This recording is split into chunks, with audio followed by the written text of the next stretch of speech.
All right, this second unit is going to be called the basic building materials. We are still continuing with our alchemy. And we will be focusing on matter and also moving towards the idea of elements in the periodic table. Hence why it's called a new language.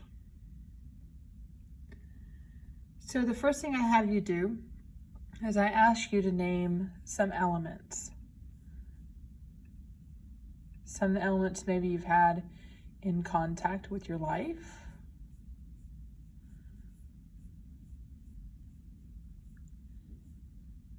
And so one of the examples I give is water, which is a compound, and then hydrogen, which is an element.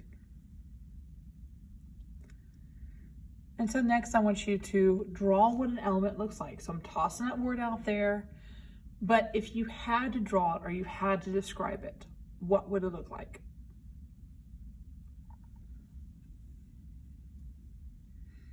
Let's do that also with a compound.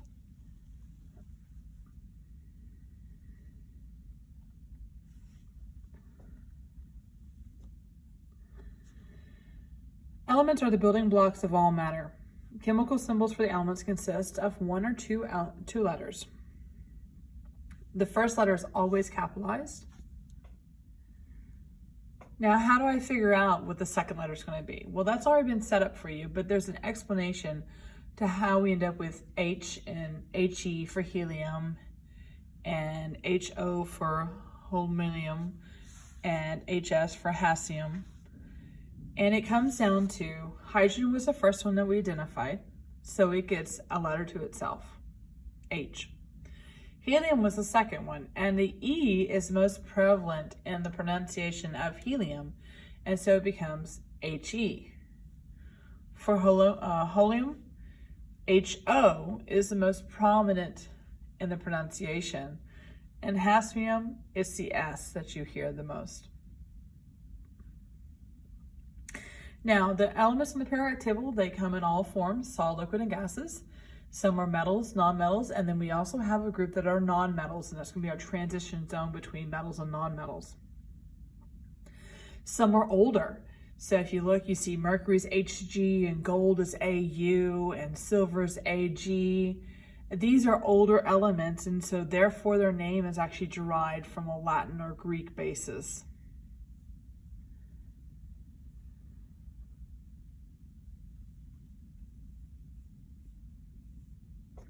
Compounds are elements that are contained within a specific ratio.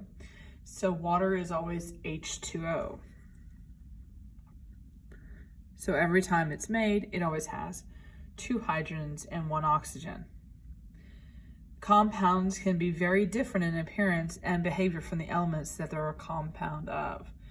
And so I have on the next one an example of that for you. And this is also, making a note here, this is called a chemical formula when I write out H2O. So I pulled up some images. We're looking at copper, and copper has a nice little, well, you would say copper color, but kind of like a lustery maroon color, kind of reddish orange. And then I have copper oxide, which is black. I have copper carbonate hydroxide, which is a green color, copper 2 sulfate, which is a blue, and then a copper sulfide, which is kind of like a gray color. And I'm asking you to stop for a second and think to yourself that these all contain copper, yet they look different. And why is that? Because they all have copper, but why are they different? And then how can we prove that they have copper in them?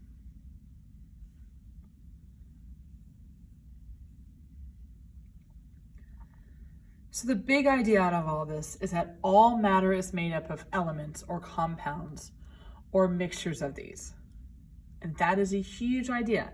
So all matter is made up of elements or compounds or a mixture of these.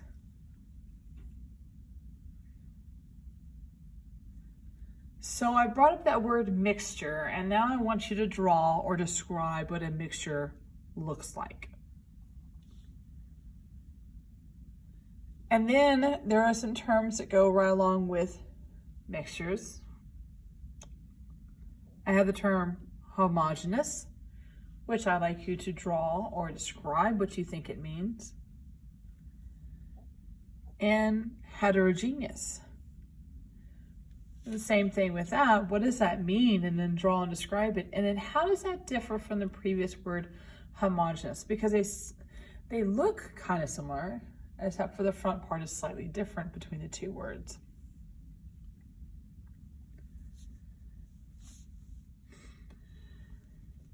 So now I want you to look at your states of matter. And to get you thinking about this, I thought, well, what if I had y'all compare water and Kool-Aid? What would be 4 differences that you could come up with between Kool-Aid and water? And then what did they have in similar? So I want you to ponder that. And that brings me into the next slide, which gets into the physical form of elements and compounds. They can exist as solid, liquid, and gases. And I'll take water for instance. If I take that glass of water and I stick it in the freezer, it's going to freeze. And that's a solid. That's a change of phase. If I take that same glass of water and I pour it into, let's just say we'll pour it into a pan and we'll stick it on our oven. Well, what now happens? If you said that it evaporates or vaporizes, you're correct.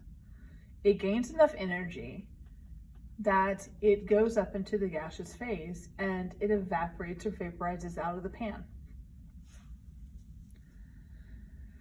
These are physical changes when we talk about phase changes. And it's really, the only reason I have a phase change is I have a change of energy occurring. Aqueous, which you will see, is AQ, and it refers to a substance that's dissolved in water. So back up to that Kool-Aid. Kool-Aid is an aqueous solution. It has as its main component water, which is where they're too similar, but it has some other stuff dissolved in it to make the Kool-Aid. And since I do that, it's called aqueous. And my Kool-Aid might differ from your Kool-Aid. Maybe I like to have a little bit more sugar put in my Kool-Aid than you, or maybe not. And because I can do that, that makes it a mixture and not a compound. Most substances are mixtures of compounds, just like the Kool-Aid. And then this bottom part right here is very important.